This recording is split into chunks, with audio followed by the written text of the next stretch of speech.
Yo, what's going on, everybody? It is Straight Outta Boston here, aka the King of Boston. Today we're back for episode 8 of my Jim Lowry Road to the Show series here on MLB 15 The Show.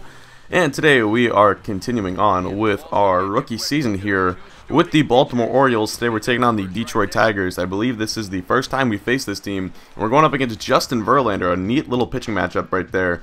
But we're getting this game started facing off against the top of the lineup. Rajai Davis lays down a bunt, but you know you can't lay down bunts when Manny Machado's playing third base because he's just going to do that little submarine sidearm whip it throw over to first base. And he will throw at anybody. But Yoenis Cespedes up now, and he's going to shoot this one down the right field line. That will bounce off the wall. Well played by the right fielder, Jimmy Paredes.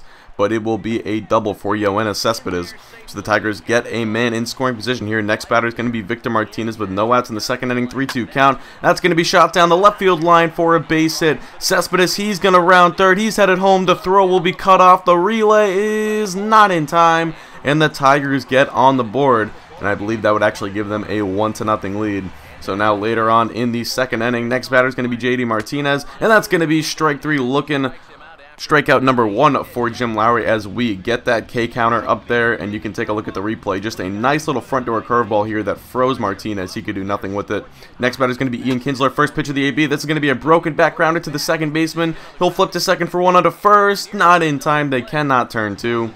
But still a nice play nonetheless by Rob Refschneider. Next batter is Nick Castellanos. Kinsler's going for second. The throwdown is in time. They got him. A great play by Matt Wieters behind the plate, behind the dish, looking like he never had Tommy John in the first place. So we had 2 strikes on Castellanos last time. We get 2 strikes on him again, and then we get him with the changeup for our second strikeout of the afternoon. And we'll take a look at another replay on this one as Castellanos could not do anything with the sinking action, and it looks like the kick counter actually got in the way of the pitch tracker there. But all well, Brian Holiday up next. He's going to go down looking. I don't know what he was looking at. That was a fastball right over the middle. But whatever, Brian Holiday. So now bottom 4, Miguel Cabrera up, and he's going to fly this one to right center field. And luckily, this one, he just got under that one a little bit, allowing Jones to get over there and make the catch. And that was good. That's kind of a common theme throughout this episode, making good 2-strike pitches, and you know, not necessarily picking up strikeouts. But anyway, that was a good 2-strike pitch. But Martinez actually hits that one to the opposite field, and that's going to go all the way into one of the deepest parts of Comerica, and that will end up being a triple for JD. So nice piece of hitting right there. And like I said, that's a good 2-strike pitch, but we're kind of having trouble punching out batters right now. And I think that that will come as we just upgrade our attributes as the series goes on. But anyway, RBI ground out for Ian Kinsler. He does what he does so well, make contact, put the ball in play, and get runners in. So now bottom 6, we got a 5-2 lead though, so still in the driver's seat, and a nice little play right there by Chris Davis catching the line shot. Iglesias, good job to actually make contact with that ball. But Cabrera up, and once again we're going to get the best of Cabrera. And like I said, good 2-strike pitch, and we induce some weak contact right there, a little pop-up, and that will be squeezed by Davis, and that will be, out number 2, I believe, of the inning. So now Yoenis Cespedes up 1-1 count. He's going to hit this one to high and deep left center field, and that is gone. A solo home run for the Cuban missile, Yoenis Cespedes, and he just crushed that one, making it a 5-3 ball game. So Lowry not really with his best stuff today so far. He's allowed 3 runs, but we're pitching into the 7th now. Castellanos up, and another good 2-strike pitch right there. We induce weak contact, and we know Castellanos isn't going to beat out that play. So we're through 7 now. And we would actually be trotted back out for the 8th. Brian Holiday to lead things off. He's going to do a little half swing right there. And a nice play by Lowry to get over to this quickly. Use the bare hand, the flip on to Davis in time for out number 1. And now 3 batters later with a man on first. Cabrera up 2-2 count. Kind of hang a pitch right there. That was a hanging slider. Pretty lucky Cabrera didn't go the opposite way with that one. He does great opposite field power, and he probably would have hit that pitch out more often than not, but luckily he only flies that one to Paredes and right. And our day would be done after 8 innings. We, as I said, go 8 innings, 3 earned runs on 7 hits, 3 strikeouts, no walks, and we pick up the victory. The Orioles defeat the Tigers.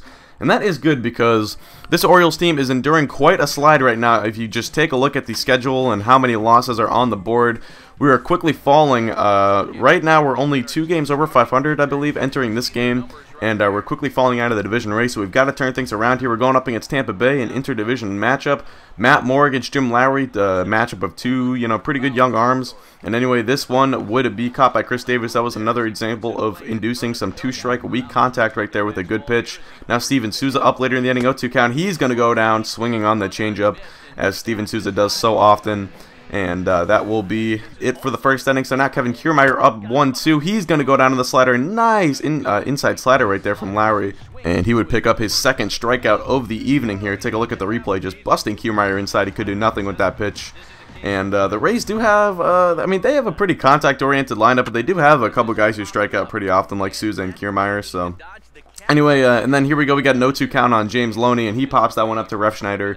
So again, forcing more two-strike weak contact. Now 2-2 count to Desmond Jennings, and this time we're going to get a double play ball on the two-strike count right there. A nice little 6-4-3 DP to get us out of the inning, and that would retire the side. So bottom four now, Souza up 3-2 count with the man on second. That ball is hit high and deep to left field, and you can kiss that one goodbye. A 2-run home run.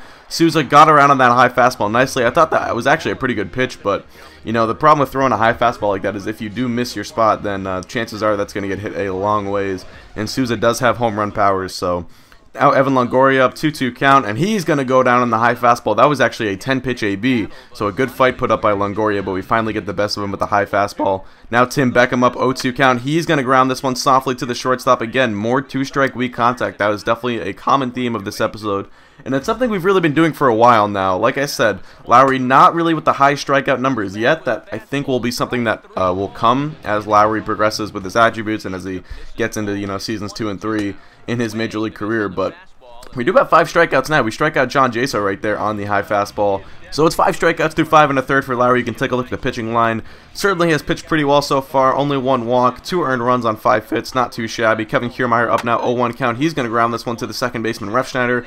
He'll throw on to first. That would retire the side, and that would do it for Lowry. He would be pulled after 6 innings. So he goes 6 innings, 2 earned runs on 5 hits, 5 Ks to 1 walk, and we pick up the loss. The Rays end up getting the win.